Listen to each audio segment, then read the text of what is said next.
মাত্র 3 পিস পাউরুটি আর পেঁয়াজ দিয়ে একদম ভিন্ন উপায়ে ভীষণ মজার মুচমুচে একটি বিকেলের নাস্তার রেসিপি আপনাদের সাথে শেয়ার করব। কোনো রকম ঝামেলা ছাড়াই বিকেলের নাস্তায় কিংবা বাচ্চাদের টিফিনের জন্য তৈরি করে দিতে পারবেন।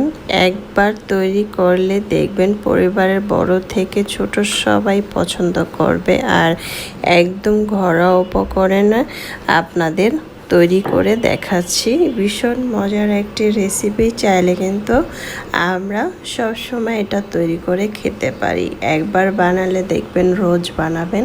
খেতে এতটাই মজাদার হয়েছিল। আশা করছি আপনাদের ভালো লাগবে। ভালো লাগলে অবশ্যই প্রথম থেকে শেষ পর্যন্ত ভিডিওটা দেখে আমার চ্যানেলটাকে সাবস্ক্রাইব করে লাইক দিয়ে পাশে থাকবেন। আর কথা নয়, তো চলে যাই মূল রেসিপিতে। আমি প্রথমে এখানে নিয়েছি পেঁয়াজ কুচি, তারপরে নিয়েছি ধনে পাতা কুচি আর কাঁচামরিচ কুচি। পেঁয়াজ কুচি 1 কাপ নিয়েছি, ধনে পাতা কাঁচামরিচ আধা কাপের মতো হবে। একটু পরিমাণ লবণ দিয়ে আমি খুব সুন্দরভাবে এখন মেখে নিচ্ছি। এমনভাবে মেখে নিতে হবে যাতে পেঁয়াজটা একদম নরম হয়ে আসে, পানি উঠে যায়। এমনভাবে মেখে নিতে হবে যাতে পেঁয়াজটা একদম নরম হয়ে সফট হয়ে যায়। তারপর এখানে একটু পরিমাণ হলুদের গুঁড়া দিলাম 1 চিমটির মতো, ধনিয়া এবং জিরার গুঁড়া দিচ্ছি 1/2 টেবিল চামচের মতো, একটু হালকা গরম মশলার গুঁড়া দিয়ে দিচ্ছি। দিয়ে ভালোভাবে এখন আমি মেখে নিচ্ছি। আবারও চটকিয়ে মেখে নেব যাতে খুব সুন্দর করে মাখা হয়ে যায় আর ঝালটা যাতে মরিচের ভিতর থেকে বের হয়ে আসে। এখন দিয়ে দিব চালের গুঁড়া। বাসায় যদি চালের গুঁড়াটা না থাকে, আপনাদের বাসায় আটা ময়দা যাই থাকুক না কেন সেগুলো দিতে পারেন, কোনো সমস্যা নাই। কিন্তু চালের গুঁড়াটা দিলে একটু ক্রিস্পি হবে, খেতে ভীষণ ভালো লাগবে। আমার কিন্তু ভালোভাবে মাখা হয়ে গিয়েছে। এরপর যে আমি এখানে একটি ডিম দিব। ডিমটা না চাইলে না দিতে পারেন, কিন্তু ডিমটা দিলে খেতে ভালো লাগবে। একটি ডিম দিয়ে দিলাম।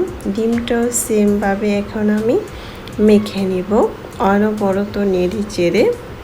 দেখতে পাচ্ছেন। আর যদি লবণটা প্রয়োজন হয়, লবণটা আরও একটু পরিমাণ দিতে পারেন। আমি লবণটা আরও একটু পরিমাণ দিয়েছিলাম। এখন ডিমটা খুব সুন্দর করে মেখে নিচ্ছি। এমনভাবে মেখে নিতে হবে যাতে পেঁয়াজটা একদম নরম হয়ে গলে যায়।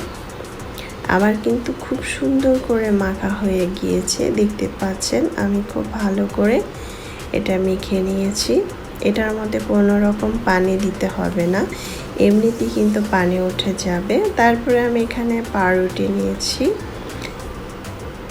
পাউরুটি আমি মাঝখান থেকে খুব সুন্দর করে একটি ছুরির সাহায্যে কেটে নিচ্ছি। এভাবে করে পাউরুটিটাকে কেটে নিতে পারেন। আমাদের কিন্তু সবসময় বাসার মধ্যে পাউরুটি আনা হয়, আমরা কিন্তু এরকমভাবে তৈরি করে খেতে পারি। এখন আমি পাউরুটিটাকে মিশ্রণটার মধ্যে ভিজিয়ে এভাবে করে ডুবিয়ে নিব। এভাবে করে হাতের সাহায্যে দেখতে পাচ্ছেন খুব সুন্দর করে কিন্তু মাখা হয়ে গিয়েছে, কোনো ঝামেলাই নাই। তারপরে চুলায় আগে থেকে তেল দিয়ে দিলাম। পর্যাপ্ত পরিমাণ তেল দিয়ে আমি তেলের মধ্যে অল্প অল্প করে এক এক করে ছেড়ে দিলাম। ছেড়ে দিয়ে এখন আমি উল্টিয়ে নিচ্ছি। আমি একটু তেল বেশি পরিমাণ দিয়েছি, 1 কাপ থেকে 1.5 কাপের মতো। আপনারা চাইলে আরও কম দিয়ে এটাকে ভেজে নিতে পারেন, কিন্তু এরকম তেল দিয়ে ভেজে নিলে খেতে কিন্তু ভালো লাগে। আর কম তেল দিয়ে ভাজলে কিন্তু বেশি তেল লেগে যায়, তাই বেশি তেল দিয়ে ভাজলে কিন্তু অনেক সময় দেখবেন তেলের পরিমাণটা কিন্তু কমই লাগে, বেশি লাগে না। এখন এটা যদি বেশি ক্রিস্পি করে খেতে চান, একটু লাল করে ভেজে নিতে হবে। এখন ধৈর্য ধরে চুলার পাশে দাঁড়িয়ে কিন্তু এটাকে ভেজে নিতে হবে, না হলে পেঁয়াজ তো এই জন্য একটু ভালোভাবে ভেজে নিতে হবে যাতে মচমচ থাকে অনেকটা সময়। এভাবে করে ভেজে নিতে হবে। এখন আমি তেলটাকে ঝরিয়ে উঠিয়ে নিব। আপনারা যে বাটিটাতে নেবেন সে বাটিটাতে একটি টিস্যু পেপার বিছিয়ে নেবেন, তাহলে যে তেলটা থাকে সেই তেলটা কিন্তু টিস্যু পেপারের সাথে লেগে যাবে, তাহলে তেলের পরিমাণটা কম রয়ে যাবে। এই তো আমার কিন্তু সবগুলো হয়ে গিয়েছে। আমি এক এক করে সবগুলো এভাবেই ভেজে নিয়েছি। তারপরে আমি একটি বাটিতে পরিবেশন করে নিব। মাশাআল্লাহ, দেখতে খুব সুন্দর হয়েছে, খেতে তো আলহামদুলিল্লাহ। এটা খেতে অনেক মজার হয়েছিল আর অনেক ক্রিস্পি হয়েছে। আশা করছি আমার আজকের রেসিপিটি আপনাদের ভীষণ ভালো লেগেছে। ভালো লাগলে অবশ্যই আমার চ্যানেলটাকে সাবস্ক্রাইব করে লাইক দিয়ে পাশে থাকবেন। দর্শক, বেশি বেশি ভালো থাকবেন, খাবার কখনো অপচয় করবেন না। আমরা চাইলে কিন্তু এক এক দিন এক এক রকম করে তৈরি করতে পারি। এখন আমি সস দিয়ে পরিবেশন করে নিব। সস দিয়ে খেতে অনেক ভালো লাগবে।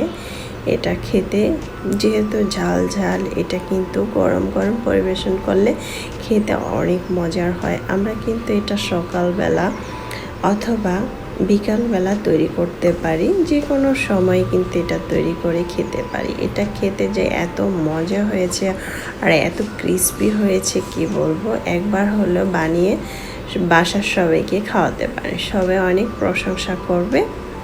চাইলে এভাবে ট্রাই করতে পারেন। যারা নতুন রাঁধুনি তাদের তো অবশ্যই কাজে আসবে। আমি খেতে খেতে চলে যাচ্ছি। আল্লাহ হাফেজ।